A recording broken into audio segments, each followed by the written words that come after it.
Hello, this is Top Secret and welcome to another video. Today we're going to take a look at how to make a button. So if you remember in the last video where we learned how to add a leader head, we did not change Henry VIII's button. So let's learn how to do that. In order to do that first, you need to download a program called GIMP 2.8. So that's at gimp.org. Now, they have the latest version, which is GIMP 2.10, but you can't download that because the DDS plugins were developed, which is the art that the button uses. So in order to make your own button, you can't use the newest version because it can't export to DDS. So what you need to do is go to download. You'll see the latest versions. Scroll down until you see previous version 2.8 installers. Go here and you'll see a bunch of them. As far as I know, it works for any of them. So you can download the latest one, which is 2.8.22 right here. It's way down here. You need to select the proper one for you. It's probably just setup.exe. All right, so that is the GIMP. I'm not going to reinstall it because I already have GIMP on my computer and I don't want to mess it up. All right, now you need the instructions that I've posted on the forum in the thread, but also they are, I'll go over them with you real quick. You need to go to Google Code Archive. I'll put both of these links in the description, but this is the download for the DDS plugins. So what you need to do is go to downloads, then click the version that matches whether you have a Windows 32 or Windows 64. And then it hasn't been updated, as this quote right here says, since 2013, but it still works as long as you use 2.8. So you can download the latest version, which is 3.0.1, save it somewhere like your desktop or something. Then you need to go into your PC, see program files, and then you should see, let's see, oh wait, so it's in program files, not x86. This is if you have, it's 32-bit, this is 64-bit. So GIMP, and then you'll see LIB. It's like libraries. Then again, click GIMP, click 2.0. All right, I'm getting you through here, I think. Plugins, and you're going to extract the DDS plugins here. Mine is right here. Let me zoom up so you can see this. All right, so we have all these things. These let the GIMP do different things. It's kind of like a free version of Photoshop, basically. Anyway, DDS, this lets us export the right file. Okay, once we did that, you just need to take a screenshot of your leader head. If you press print screen in the game, you can find it under My Games Beyond the Sword screenshots. So anyway, here's our screenshot. Now, once you've gotten the GIMP DDS downloaded, you just have to load GIMP, which I have right here. Once it's loaded, we're going to load this screenshot into the game. Into the program. It takes it a minute sometimes. Okay. File, open. I have screenshots saved here. You might have to navigate it. Documents, My Games, Beyond the Sword, screenshots. All right. It's this last one I saved. Okay, so once you've opened it up, you need to fix the aspect ratio at 1. Okay, let me slow down. Okay, in order to open this, this is the toolbox. So you can click the toolbox right here. It's Control B. And then let me explain what's going on here. So this is the main window. I like to have it in single window mode. That's under Windows. That makes things easier, at least for me. Then you want the toolbox open and the tool options. And sometimes it'll open up as a little draggable window. Let me see.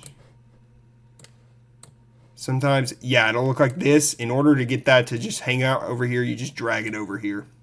And single window mode makes sure the toolbox just stays right here. I had some errors with it when it was not docked. I like single window mode anyway. But anyway, that's up to you. Once you've done that, you want to select the crop tool. This lets you cut stuff out. You've probably seen this before. It's really easy. So you set at fixed aspect ratio. This tells it has to be a square. Once you've done that, just get a nice shot of his face. All right. And now you're going to scale the image to 55 by 55. This makes sure that it's the right size for a button. Now, I'm going to attach in the thread a DDS file that has the outline that you'll need. Okay, when you can remove show this dialog. You don't need it, and maps don't matter. In fact, I'll talk about that in a minute. All right, so this is an outline for the button. You might recognize it at this size. These squares in the background, in case you don't know, are transparent pixels. So there's nothing there. All right, so here's what you need to do. If you go to, let's see, image, you'll see duplicate, or you can just press Control D. When you duplicate it, it'll make a copy of the outline. What you need to do is do this, then just hit delete. It will kill the outline. Now remember, we still have the outline's original file here unchanged. All right, now you're going to go into here and use this tool. It's called Rectangle Select. You can either copy it manually like that, or if you just click somewhere and don't select anything when it's in replacement mode, then you can just copy by pressing Control C and then Control V. It will put the picture exactly where it needs to go. Don't move it, just click. All right, now it will be there.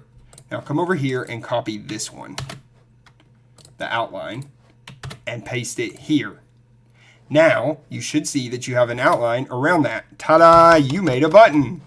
See, not so bad. So again, you crop it out at 1:1, then you press image, scale image, and resize it to 55 by 55. This right here is the scale, so that's what you want to use. It locks it together. If it gets messed up for some reason, you can unlock it, but be careful because you don't want it to be squished looking.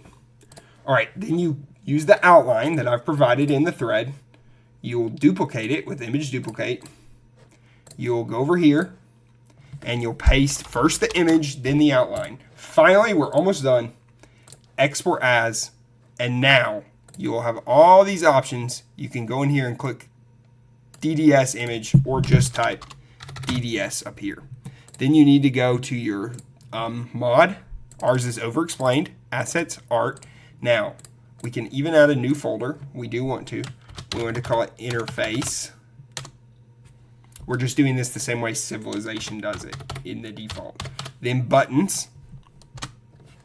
All right, and export it here. Now, bitmaps are unnecessary. In fact, they might mess up your button. So always pick, as the default, no bitmaps.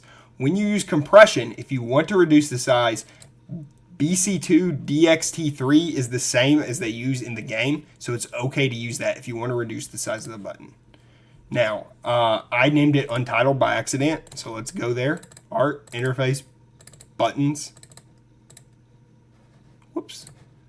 I have a preview program that lets me see DDS in Windows. I cannot remember where I found it. If I can find it, I'll upload it to the forum. If I can't, oh well. All right, Henry VIII, and then I always like to name my buttons _BT. That lets me know this is a button. It's not related to anything else except a button. Finally, all you have to do is go to your leader heads that we used last time. Art defines leader heads. That's under, in case you forgot, your mod, assets, XML, art defines leader head.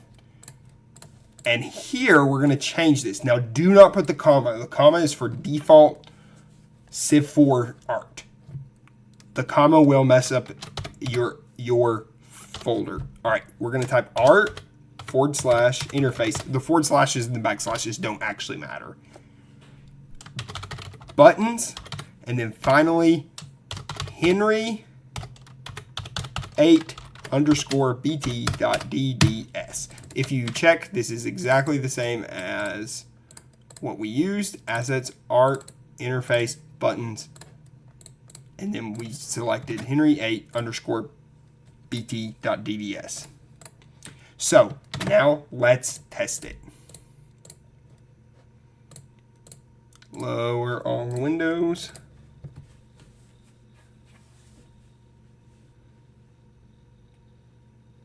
So one of the things about GIMP while we're waiting on the mod to load is when you export, I forgot to say, you can just type in the name right here. If you mess up, this could add to your selection. So if you select like here, then here. So instead of doing that, just use replace. It lets you copy everything all at once by just pressing Control-C. This outline is the one I use. It works pretty well. There's a couple others on the forum floating around. I might link to those later. All right, we should almost be loaded. It takes forever. All right. Overexplained.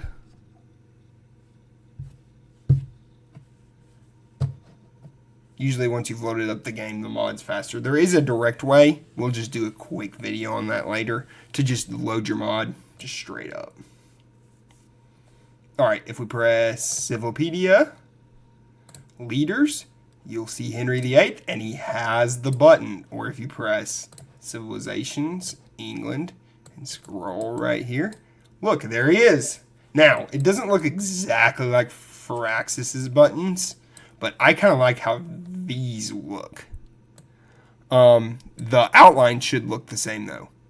There's, so you just click here, and now he has a proper button. So that's how to create a button. You're going to need GIMP and DDS and export it, but that's all it takes.